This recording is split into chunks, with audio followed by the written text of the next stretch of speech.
I didn't know what he was going to say before, so I'm glad I didn't read it before. But as many of you probably know, some of you know, Tom actually came and visited me this summer. He came to visit college tour, so me and him still hold a close bond after an interesting year last year. So, first off, I'm extremely nervous, if you can't tell, but I'm giving my best shot. So, I know a lot of you may be wondering why I'm giving this chapel talk. Well, if the Kieran from a year ago was here this evening, he'd be saying the same thing. Before I get into my message for this evening, let me introduce myself to those who don't know me. My name is Kieran Kennedy.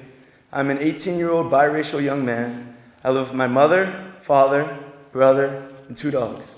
I love hip-hop music, hockey, and hanging out with my friends. I despise country music and swimming in the ocean because I'm horrified of sharks. My biggest passion is definitely my family. My family is not restricted to blood, but at the same time is extremely exclusive. My definition of family is anyone who will go to war with you and stick with you through no matter what. Family is people who when you need someone to stick up for you, no one else will. Family is those who will make sure you are being the best you can be in whatever you do. Someone who, when you even forget them, they don't forget about you. Family is the most important aspect in everyone's life. One cannot truly be happy if he is alone. In order to get my message across, I must tell you about my first year here at Millbrook. To say the least, the year was a sloppy, insecure mess. When I found out I was coming to Millbrook, I was extremely excited and thought I was on top of the world. The move-in day came and I saw I was going to be staying here for the next 2 years, and I was truly intimidated. I noticed I was in uncharted territory full of vineyard vines, preppy attitudes, and an extremely small community. To be honest, I would not be able to admit that to anyone last year. As the day went on and all the students began the orientation games, I was ready to call my dad to come get me the hell out of here. Where I live, it is not cool to play rock, paper, scissors with random strangers.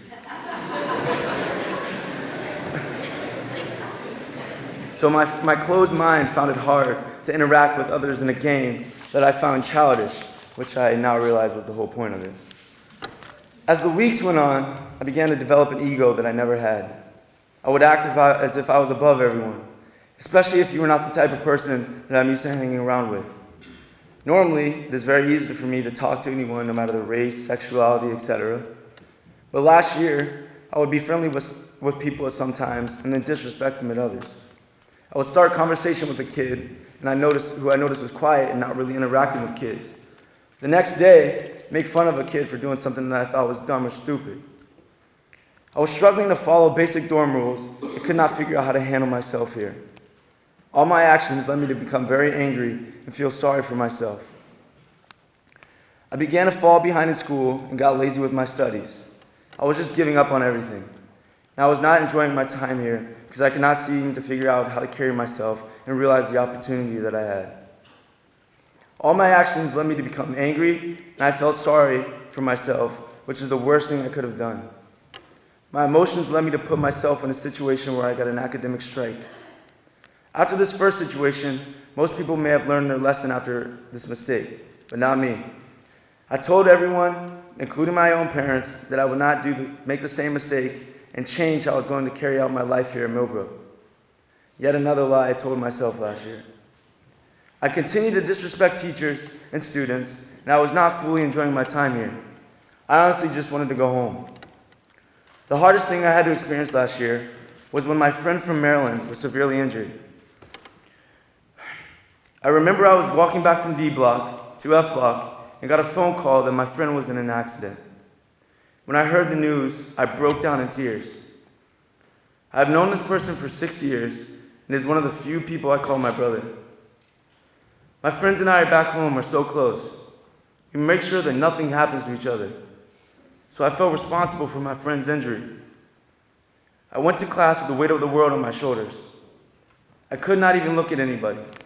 I was wondering, why is this happening to me? But I now realize that was the problem with my mindset. I was saying, why is this happening to me? My friend was the one hurt, and I was thinking about myself. I added this extra burden to my list of excuses as to why I could keep messing up. I continued to feel sorry for myself, and in return, I continued to let the year pass by. As the year reached the spring season, I was completely done with school and everything about it.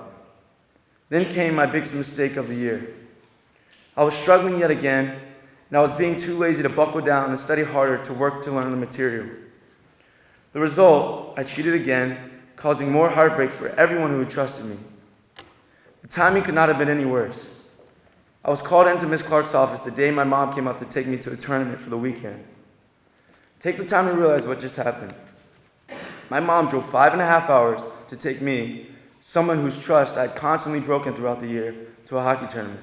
Then shows up and I have to tell her face to face that yet again I have let her down. The look on my mom's face when I told her that I had cheated on the test was heartbreaking to say the least. She immediately broke down in disappointment. She did not care about the drive that she had just made or the money she had wasted for arrangements. She only cared about the trust I had damaged yet again by my actions. After talking with my parents' advisor and Coach Oriento, I finally realized that it was time to make a change in how I was living here in Millbrook. The cliche is, when you make a mistake, you take a look in the mirror to figure out how to change. Well, that is exactly what I did. I took a long look in the mirror to see what type of person that I wanted to be. And in the end, I knew exactly who I was. Now that you all know my story from last year, I can get to my main point for the night. Although I experienced a tough and painful first year here in Millbrook, there's many positives I can take away from it. The first and most evident is that I am more mature. This year I do not act the same as I did last year. I finally understand the phrase, there is a time and a place. If you asked Mr. Whiting how many times him and I butted heads last year in the dorm within the first month, he would probably agree there's too many to count. This year I cannot think of one. Another positive I gained was I learned simply how to talk to someone when I'm struggling.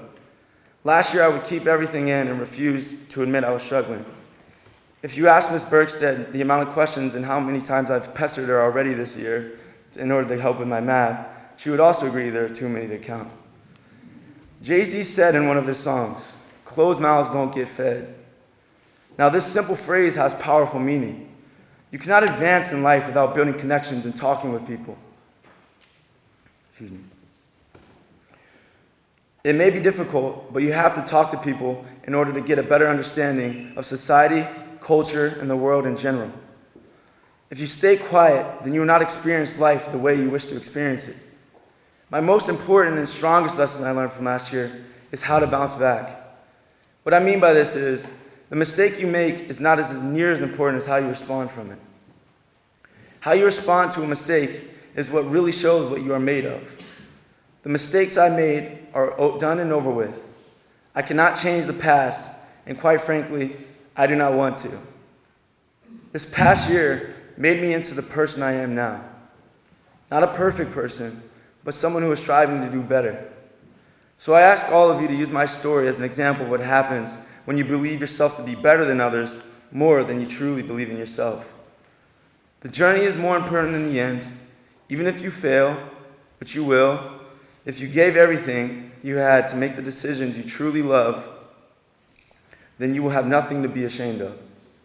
I would like to end tonight on a quote that is extremely well put by Marshawn Lynch. I know I'm going to get got. Everybody gets got. But I'm going to get mine when I get got, though. Thank you.